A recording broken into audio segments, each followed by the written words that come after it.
దేవునికి స్తోత్రాలు. మీ అందరికీ నా వందనాలండి.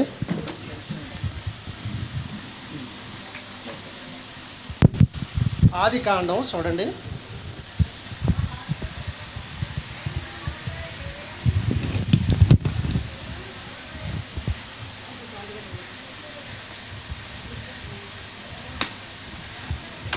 ఆదికాండం 21 అధ్యాయం.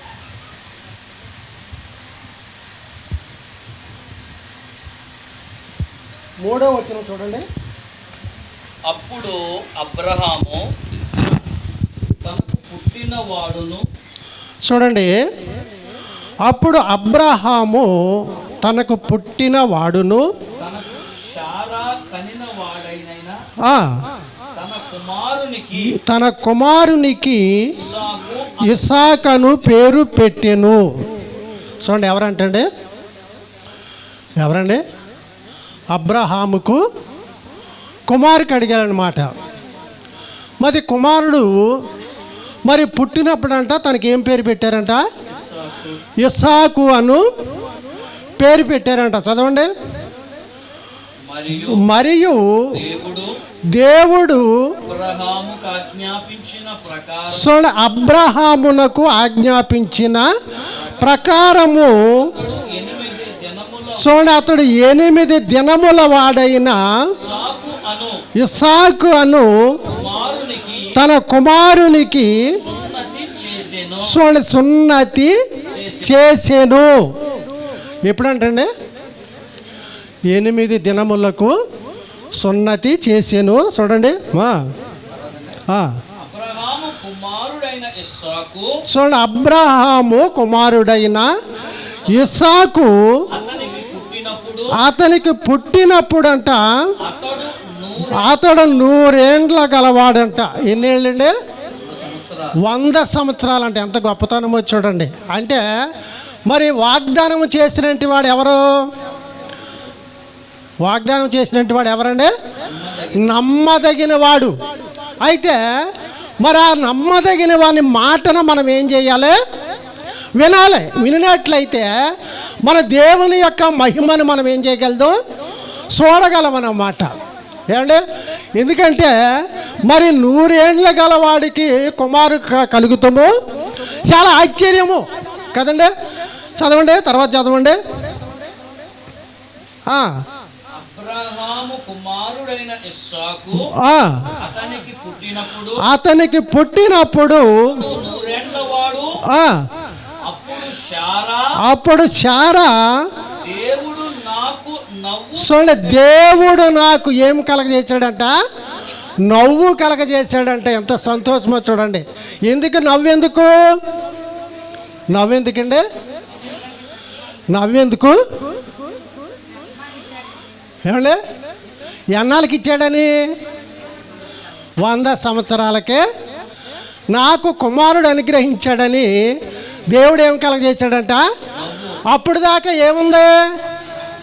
చింత ఉంది కదా, బాధ ఉంది. అయినప్పటికీ దేవుడు ఇడిచిపెట్టేవాడు.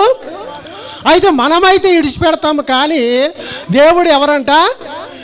ఇడిచిపెట్టేవాడు కాడనమాట. చదవండి, కిందకి చదవండి.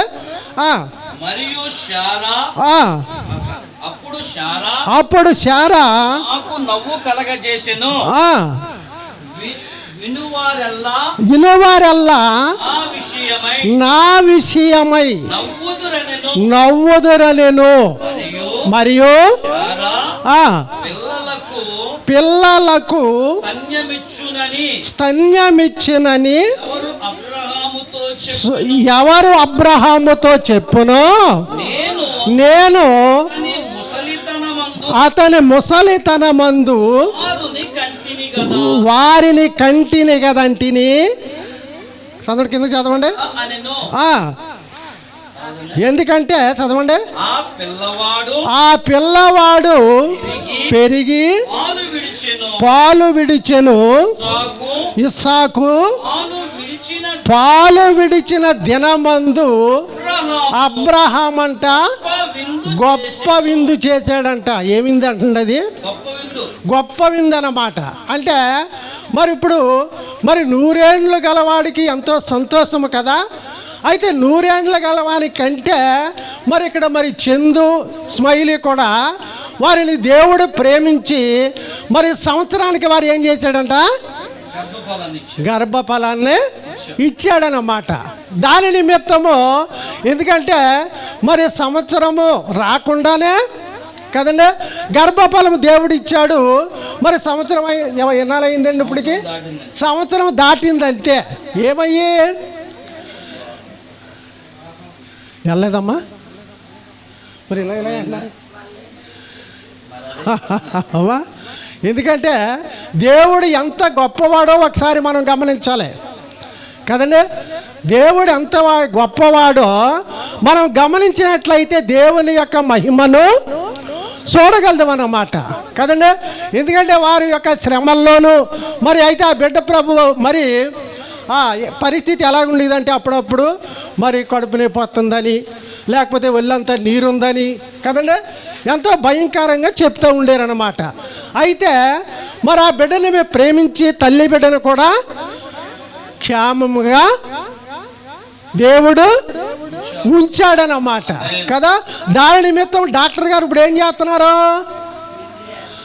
ఏమంటే ఏమిందంటే అది గొప్ప విందనమాట కదా. మరి ఇంకా సంఘస్థులు ఇంకా రావాలి, మరి కొంతమంది వచ్చేవాళ్ళు ఉన్నారో ఏంటో నాకు తెలియదు కానీ ఏమండి. అయితే ఎందుకంటే మరి సంతోషంలో అందరం కూడా మనం ఏం చేయాలంట, పాలు పంపులు పొందాలన్నమాట కదండి. ఎందుకంటే వారికి దేవుడు ప్రేమించి ఎవరిని ఇచ్చారండి, వాళ్ళకే సంతోషమే వీళ్ళకి కూడా సంతోషమండే కదా. ఎందుకు కుమారుడు నాకు అంటే అందరూ కూడా నవ్వుకునేలాగా ఆమెకి ఏం చేశాడంటే దేవుడు సంతోషాన్ని ఇచ్చాడనమాట. ఆ మేలును మనం ఏం చేయకూడదు, ఎప్పుడు కూడా మర్చిపోకూడదన్నమాట. చూడండి ఆ కీర్తనల గ్రంథం 127 అధ్యాయం 3వ వచనం.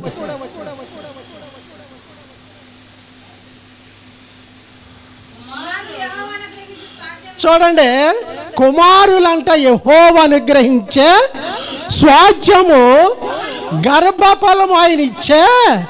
అబ్బా ఎంత ఆశ్చర్యం వచ్చాడండి. ఎవరివ్వాలి కుమారుల్ని, కుమారుల్ని కానీ లేకపోతే కుమార్తెల్ని కానీ ఎవరివ్వాలి, దేవుడే ఇవ్వాలి కదండి. అంటే మనమేమంటామంటే ఏమండి నా యొక్క కష్టపడి నేను ఏం చేశాను, నా కుమారుని పెంచుకున్నాను లేకపోతే నేను కన్నాను అంటారు కూడాను కదండి. అయితే ఎవరు కావాలి కాపుదల, దేవుడు. ఎందుకంటే తల్లి గర్భంలో ఉండగానే మనల్ని రూపించిన వాడు ఎవరు, దేవుడే గనుక ఆ సంగతి మనం ఎప్పుడు కూడా ఏం చేయకూడదంట, మరిచిపోకూడదనమాట. ఆయన చేసే మేలు చదవండి. యవ్వన కాలమందు పుట్టిన కుమారులు బలవంతుని చేతిలో బాణమ లాంటి వారంట. అందుకే కావాలి ఇక్కడ తుపాకులు కూడా కట్టారు. ఎందుకంటే బలవంతుని చేతిలో బాణమ లాంటి వారంట. ఎవరో అందుకే అంటారండి ఈ తుపాకులు ఉన్నాయి ఇక్కడ ఏమండి. అంటే మా అబ్బాయి బలవంతుడని ఏం చేశారంట వాటిని మరి అక్కడ ఏలాడదీశారనమాట కదండి. ఎందుకంటే వాళ్ళ సంతోషం అలాగుంది కదా. అంటే వీళ్ళందరికంటే ఎక్కువ ఎవరికి సంతోషం ఉందంటే డాక్టర్ గారికి మరీ సంతోషం అనుకుంటున్నాను నేను కదండి. అందుకే అంత అలంకారం చేశారనమాట ఏమండి ఏమండి అదే అదే ఏమండి. ఎందుకంటే దేవుడు ఎటువంటి వాడంట, నమ్మదగిన వాడనమాట కదా. చదవండి 28వ అధ్యాయం 1వ వచనం. అదే యెహోవా యందు భయభక్తులు కలిగి ఆయన త్రోవల యందు నడుసు వారందరూ ఎటువంటి వారంట, ఎక్కడ నడవాలి, ఆయన త్రోవలో నడవాలి కదా. ఆయన ఏమంటాడండి, నా యందు మీరును మీ యందు నా మాటలు నిలిచిన ఎడల మీకు ఏది ఇష్టమో. అబ్బా అడుగుడి ఎంత గొప్పతనం చూడండి. అంటే ఆయన మాటల్లోనే ఉంటాడు. ఎవరో డాక్టర్ గారు అన్నమాట కదా. అంటే మరి ఆ డాక్టర్ గారికి మరి మనవడ పక్షాన్ని ఎంతో ప్రేమ కదండి. ప్రేమ ఉందా లేదా, వారికి ప్రేమ ఉంది. అలాగే మరలా తర్వాత ఇంకెవరికి ప్రేమ ఉందంటే నానమ్మ గారికి కూడా ప్రేమ అన్నమాట, ఎంతో ప్రేమ కదండి. అంటే ఆ ప్రేమ అంటే దేవుని బట్టి కూడా ప్రేమ ఉండాలి, బిడ్డను బట్టి కూడా ఏముండాలంట, ప్రేమ ఉండాలన్నమాట. అంటే ప్రేమ ఉన్నది గనక ఇటువంటి కార్యక్రమాన్ని వారు చేసుకోగలుగుతున్నారనమాట. మనందరూ పిలిచారంటే ప్రేమను బట్టా, ప్రేమ లేదంటారా? చదవండి, కిందకి చదవండి. నిశ్చయముగా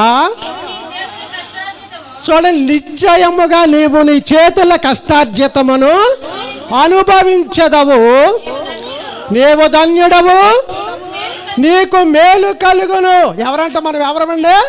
నీవు ధన్యుడవు, నీకు మేలు కలుగును. చూడండి, నీ లోగుట నీ భార్య ఫలించే ద్రాక్ష వల్లి వలె ఉండును, నీ భోజనపు బల్ల చుట్టూ నీ పిల్లలు ఒలీవ మొక్కల వలె ఉంటారంట. ఎక్కడ ఉంటారండి? మన భోజనపు బల్ల చుట్టూ మన పిల్లలు ఉండాలండి, వద్దా? ఏమండి? అంటే ఉండాలంటే అది క్రమం అన్నమాట కదా. అంటే నేను ఏం చెప్తా ఉంటానంటే, మరి కొంతమంది అయితే అలా ఉండరు. చిన్నోడోసారి భోజనం చేసి వెళ్ళిపోతాడు, పెద్దోడోసారి. ఏమండి? మా ఊర్లో ఉన్నాడు ఒక ఆయన, పెద్ద 70 ఎకరం ఉంది. భార్యను కూడా కాకిడు భోజనం పెడతాక ఆయనే కొంచెం కాళ్ళు కడుక్కుని వచ్చి మరి భోజనం చేసేస్తాడనమాట. ఆయన కుండలో అన్నం కూడా ఆయనే పెట్టుకుంటాడు. అది మంచిదండి కాదు. నీ భోజనపు బల్ల చుట్టూ నీ పిల్లలు ఒలీవ మొక్కల వలె ఉందరు. అబ్బా, ఎంత ఆశ్చర్యం వచ్చాడండి. నీ భోజనపు బల్ల చుట్టూనంట నీ పిల్లలు ఎలా ఉంటారంట? ఒలీవ మొక్క. అంటే మన పిల్లల్ని ఎలా పెంచాలి? ఇంట్లో ఒకవేళ 2 కానీ 3 కానీ కుమారులున్నా కుమార్తెలున్నా అందరూ ఒకేసారి ఏం చేయాలి? భోజనము కాడ మనం కలిసి ఉండాలన్నమాట. కలిసి ఉంటే అప్పుడు ఎలా ఉంటారంట? ఒలీవ మొక్కల వలె ఉండాలి. అంటే ఒలీవ మొక్కకి ఏంటి ఆ సౌందర్యం ఎందుకు వచ్చింది? చూడండి, ఆదికాండం 8వ అధ్యాయం. ఆదికాండం 8వ అధ్యాయం 11వ వచనం.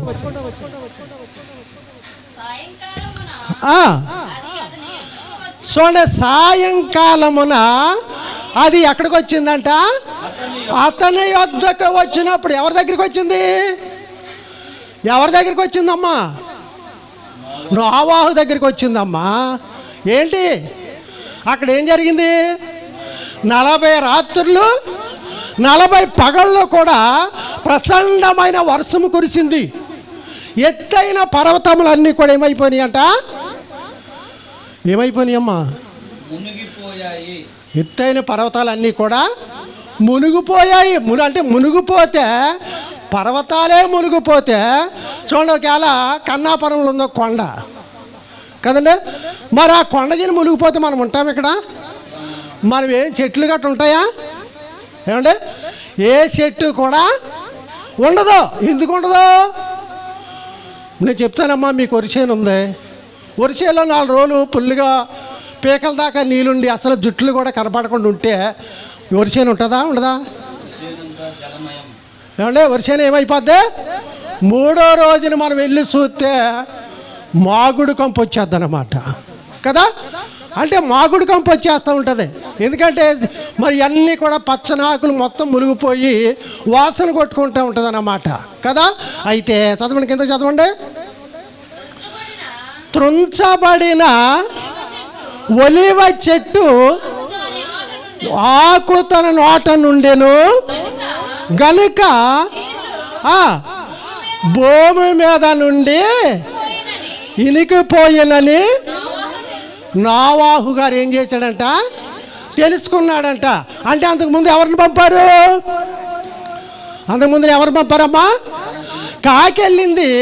కాకెళ్ళి ఏం చేసింది అమ్మా? ఏమంటే ఎన్నో ఉన్నాయి అక్కడ కదా. చచ్చిపోయి ఎన్నో ఉన్నాయి. మనుషులు ఉన్నారు, ఎద్దులు ఉన్నారు, గొర్రెలు ఉన్నారు, లేకపోతే పులులు ఉన్నాయి, సింహాలు ఉన్నాయి, ఎన్నో ఉన్నాయి. అంటే అది ఎక్కడికి వెళ్ళాలి? పోయినవు లేదు. అంటే ఆ పీనికి మేంచి ఈ పీనికి, ఈ పీనికి మేంచి ఆ పీనికి ఇలా తిరుగుతూ ఉందన్నమాట. తిరుగుతుందా లేదా? మళ్ళీ రాలేదేక. ఎవరు రాలేదు? కాకి మరలా తిరిగి రాలేదు. అంటే మరి దేవుడు చేసిన మేలు ఏం చేసింది? మర్చిపోయింది అనమాట. అప్పుడు మరలా పంపాడు. ఎవరినా? పావురాన్ని పంపాడనమాట. అయితే పావురము యొక్క నోటనే ఏముంది? తుంచబడిన ఒలివ చెట్టు అంట. ఒలివ మొక్క ఆకు కదండి. అంటే ఒలివ ఆకు ఉందంటే ఈ ఆకు ఏమవ్వలేదు? ఈ ఆకు ఏమవ్వలేదమ్మా? సని పోలేదు, వాసన రాలేదు. ఎలాగుందో ఒలివ మొక్క అంటే ఒకవేళ ఆకులన్నీ కూడా మాడిపోయినాయి, లేకపోతే ఆ మాగుడు కట్టేసినాయి అనుకుందాం. కానీ చూపు మరి ఆకులు వైనం దొరుకుతాయా? ఏమంటే వైనం దొరకవా? ఎందుకు దొరకవా? వాటిలో ఏం లేదు, రూపము లేదు. ఉందా? రూపము లేదు. ఎందుకంటే ఇది ఉంద గనక దానికి రూపాన్నే ఉంది. అంటే ఎలా గుర్తెరిగాడు? ఒలివ చెట్టు ఆకని గుర్తెరిగాడు. ఎవరో? నోవాహు అన్నమాట కదా. అంటే అంత గట్టితనం ఉందా ఎవరిలో? నీ పిల్లలు నీ భోజనపు బల్ల చుట్టూ ఒలివ మొక్కల వలె ఉంటారంట. అంటే ఒలివ మొక్కకి ఏమి లేదు. అంటే మనం ఏమి నేర్పాలి పిల్లలకి కానీ పెద్దవాళ్ళకి కానీ? ఏమి నేర్పాలమ్మా? దేవుని యందు భయభక్తులు కలిగి ఆయన త్రోవల్లో ఏం చేయాలంట? అప్పుడు మనకి ఏ గట్టితనం వస్తుంది? ఒలివ చెట్టు వలె మనము కూడా గట్టిగా ఉంటాం అన్నమాట. ఎక్కడ? దేవుని యొక్క సన్నిధిలో కదండి. మన పిల్లలకి అది నేర్పాలి. అది నేర్పినట్లయితే దేవుడు మనల్ని ఎప్పుడు కూడా విడిచిపెట్టేవాడు కాదు. ఎందుకంటే మరి డాక్టర్ గారి కుటుంబంలో మరి అప్పుడు నేను చూస్తున్నాను, ఆ పాప మరి వివాహం అయిన కాడి నుంచి కూడా మరి కనీసం లేదంటే 5-6 మీటింగ్లు అయిన ఉంటాయి. ఏమండి ఇక్కడ కానీ లేకపోతే ఏమండి మరలా తర్వాత జాలిసమ్మ గారి ఇంటికాడ కానీ అవలేదండి ఆయన. ఎందుకంటే మరి తరచుగా ఎవరుంటున్నారు ఇక్కడ? దేవుని యొక్క పిల్లలు ఉంటున్నారన్నమాట. అంటే దేవుని భయం ఉందా లేదంటారా? ఏమండి ఉన్నది కనుక మరి ఒలివ మొక్క ఏం చేయలేదు? సావలేదన్నమాట. ఆకు వాడలేదు. మరి వైనం కట్టే పరిస్థితి ఉంది. త్రుంచబడిన ఒలివ మొక్క ఆకు తన నోటనే ఉందంటే ఎంత ఆశ్చర్యం! అదే అన్నమాట. అంటే మరి దేవుని యందు భయభక్తులు కలిగి దేవుని యందు విశ్వాసం ఉంచి దేవుని యందు మనం నమ్మకం ఉంచినట్లయితే మనము కూడా అటువంటి పరిస్థితుల్లో ఉంటాం. మనకు కూడా ఏ గట్టితనం అవుతుంది? ఒలివ మొక్క వలె మనము కూడా ఉండగలదు అన్నమాట. లేకపోతే ఏమైపోతాం? మనం ఏమవుతామండి? ఆయన రాజ్యానికి వారసులము కాము కదండి. ఆయన రాజ్యంలో మనం ఏంటంటే ఇక్కడ ఈ లోక వైభోగాలకు కాదు మనకు కావాల్సింది. ఏం కావాలి మనకు కావాల్సింది? దేవుని మొదట ఏమంటున్నాడు ఆయన? మొదట నా నీతిని నా రాజ్యాన్ని ఎదకండి, అప్పుడు ఇవన్నీ మీకు అదేనమాట. మొదట ఏం చేయాలి మనం? ఆయన రాజ్యము కొరకు మనం పాటలు పడాలి. ఇక్కడ కష్టమైన, ఇబ్బంది అయినా, ఇరుకైనా, వేదనైనా కానీ మనం ఎప్పుడు కూడా ఏం చేయకూడదంటే ఆయనలో నుండి ఆయన ఎటువంటి వాడు? నమ్మదగిన వాడు అన్నమాట. ఏమంటే నమ్మదగిన వాడు కనుక ఆయన మనం అంగీకరించాము కనుక మరి ఆయన యొక్క మనల్ని ఎంతగానో నడిపిస్తూ ప్రేమిస్తున్నాడు కనుక ఏమంటే ఆయన ఎప్పుడు కూడా ఆయన చేసిన మేలును మనం ఏం చేయకూడదు? మర్చిపోకూడదు. దేవుడి కొద్ది మాటలు దీవించిన గాక. ఆమేన్.